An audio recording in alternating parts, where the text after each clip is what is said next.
congrats on the new panel in your room. Going to show you a whole lot of things that you can do with your panel, and forgive me if I ramble. I haven't done this in a while, so it's gonna get hairy probably.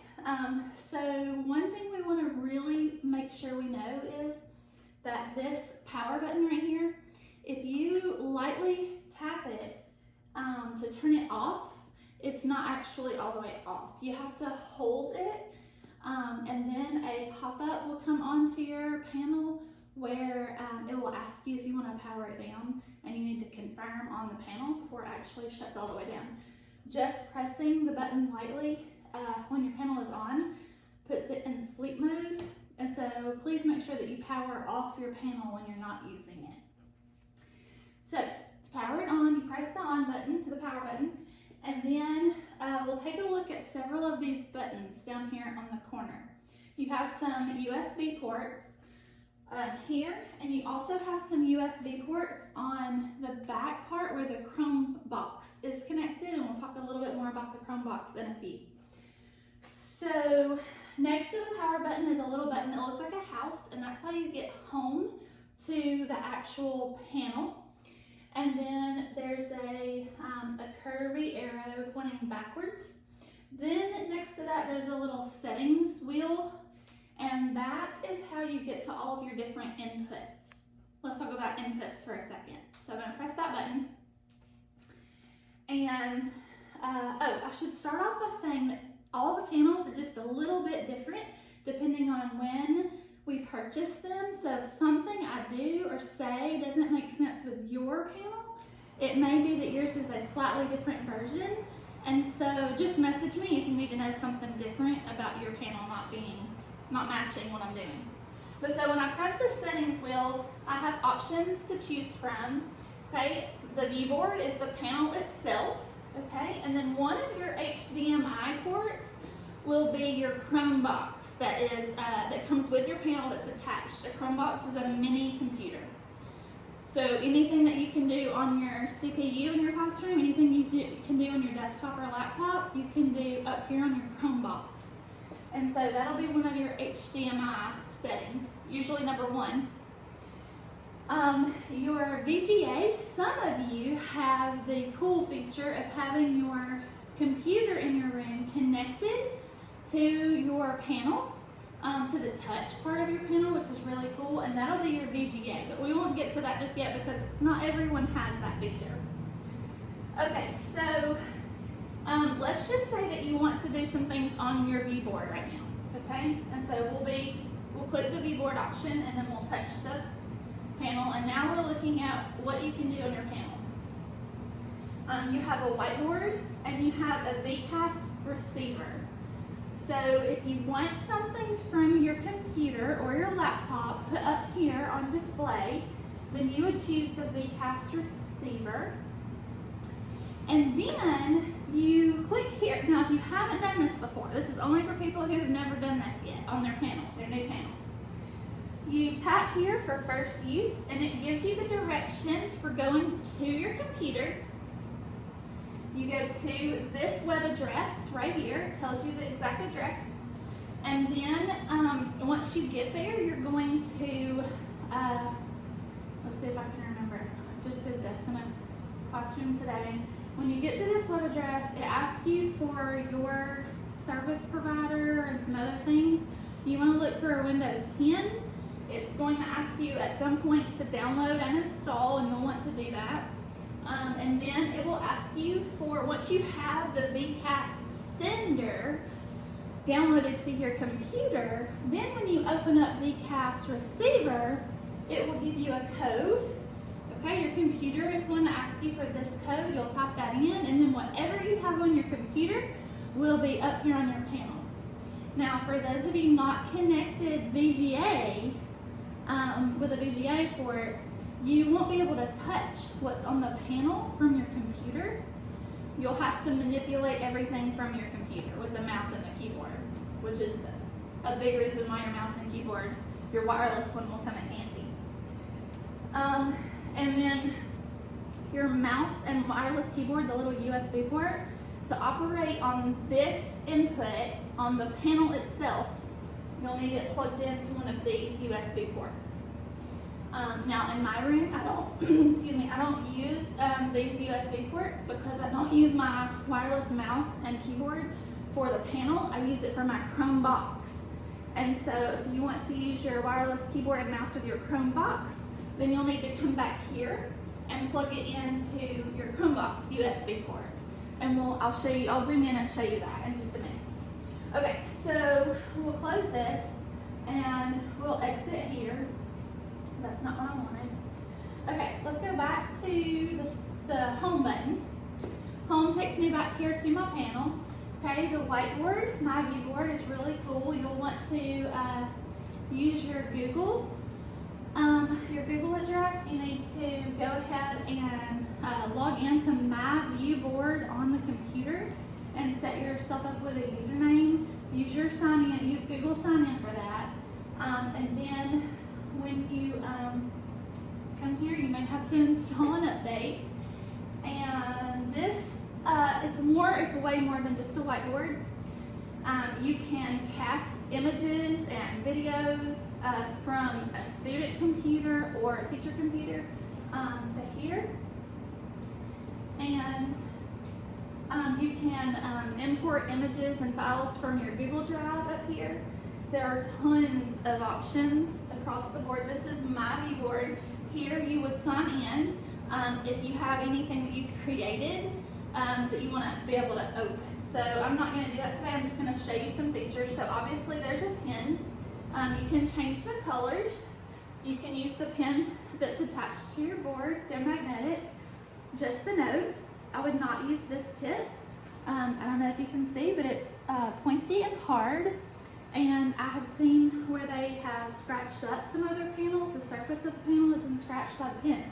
So I would use this part of the pen or your finger.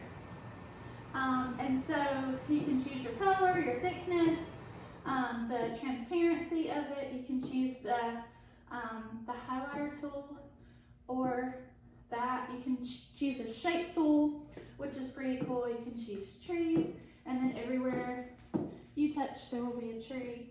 To change that, you just click back on there, on the settings. You can change to another shape. You can change back to the marker. These are always fun. Some colors show up better than others. There's an eraser tool. There's also a setting where you can make the eraser bigger or smaller. You can also do the circle the object just like in Smart Notebook. And then you can also do just delete everything from the page and start over. You can change the backgrounds. You can import files from the file folder. Let's see, you can capture something. Let's say that you've written something on the board that you want to save. You can capture it and save it so that you can import it into your drive and share it out that way. You can open up another page and then flip back and forth from page to page. Down here, notice that it now says 2 here. I have 2 pages. So you can click to go back and forth from your pages. You can press the T button for text. So I can make a text box and type something in. Now here you have the on-screen keyboard. I much prefer the wireless keyboard to the on-screen. Again, we're on the panel right now and not on the Chromebox. So you may have to, you may find yourself switching that little mini USB back and forth. Okay, so let's skip on out of here and then we'll leave. Okay, I'm gonna put the pen back and then let's go to settings and let's find the HDMI that is the Chromebox. You'll have to make sure that you'll have to press the power button first to make sure it's on. And so then you will log into this exactly as you would log on to your, to the network, to your computer. We'll press next and then have to use the on-screen keyboard. Just a moment.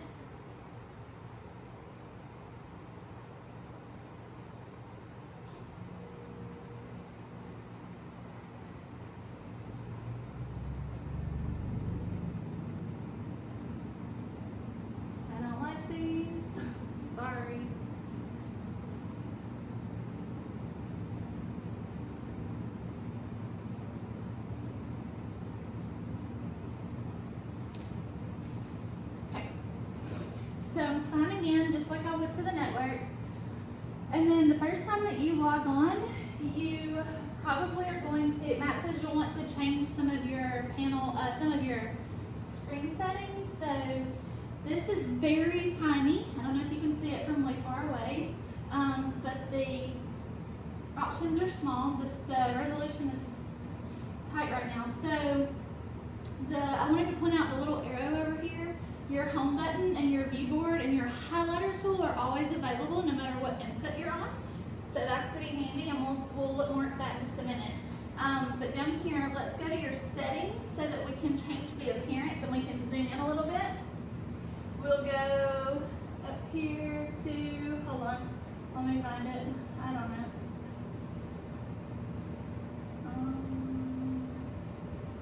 I don't know, maybe it's under advanced. Nope. Where is it? Where is it? Let's see. It's not there. Here's some options to change your on-screen keyboard tab. I don't know where it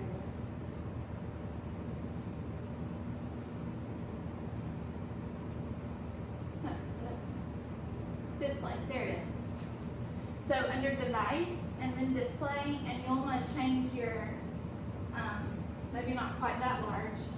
I'm just going to take it down to maybe about 140. That looks good. And then just close that up. Okay, so now things are zoomed in. This is a little bit larger. So this is just like you're logged into a Chromebook. Your Chrome button is right down here. You can maximize. And now any web page that you would go to, anywhere that you would need to go. I'm going to show my bookmarks bar. It's not here. And so the first thing I would do is probably go ahead and get the Eden home page pulled up. But anything that you can do on the web, you can go to your Google here, all of your files in your drive. Don't look at my drive, it's a mess. And then also notice that the highlighter tool is here, like we said earlier. You can highlight things and write on your panel on top of a website or anything else that you want to open here in a doc or a Google slide. Anything in your drive you can write on and highlight on top. You can save what you've highlighted and written on. You can discard it, you can erase it. Click the X, and then to access that again, it's this little arrow. Sometimes you can move it around. Sometimes it's on this side. Sometimes it's also on this side here. And so you can move it around and always find it. But there's that. Now, if you are one of the lucky ones and you have the it's being kind of slow, and you have the VGA connection to your computer, when you go here, you'll probably notice that it's not grayed out like this one is. This one's grayed out because Miss Thatch doesn't have this connection. But if you had it white looking like these are, then that would mean that you could go to your computer, and instead of doing what we did earlier where we cast and we did the VCast receiver and the VCast sender, you would not have to do any of that because you're already connected to your computer via VGA. And so you can skip that part and then just click here, and whatever is on your computer screen that's connected will be here so that you can touch it and manipulate it and do whatever you need it to do with that. Let's take a look at the Chromebox really quick. Or let's just do this. Let's zoom in here to the settings. This is your settings wheel. This is your home button. There's volume here. And when you're on your Chromebox, there are additional sound and screen settings here, just like on a Chromebook. You're signed in here. Then on the back, let's see what we can see back here. There is your Chromebox. It looks like this, a little box. Power light is right there. You have USB ports. If you have one of those webcams, that would plug in here to your USB port. And if you have the wireless mouse and keyboard, that would also plug in here. And then you would be able to, you don't have to use the on-screen keyboard anymore. You can use the your wireless one that you can move around the room and all of that. So I realize that was really fast and a lot thrown at you at one time, so feel free to go back or to go forward, and feel free to message me if you need anything. I will gladly come show you this in person also. Thank you.